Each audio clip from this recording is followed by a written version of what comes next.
Cobalt'da konditsioner ishlamagan mashina. Videoning davomi ikkinchi qismi konditsionerlar ishladi. Endi biz buni avtozapusni qaytadan yoqib berib, hammasini joy-joyiga qo'yib taxlashtirib konditsionerlar ishladi. Nasib qilsa hozir obzor qilamiz konditsionerni. Videoning davomi mashina uchib turibdi.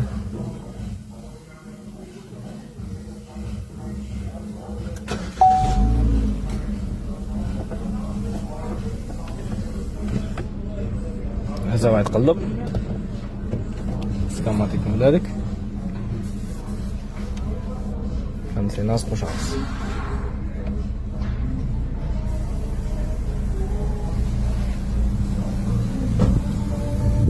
Konditsioner ishladi. Videoni to'liq qilib YouTube kanalimizda tomosha qilishingiz mumkin. YouTubedan kanalimiz bor, kichkina podpisчиклар ko'p emas. Prosmotrlar o'z hissangiz qo'shib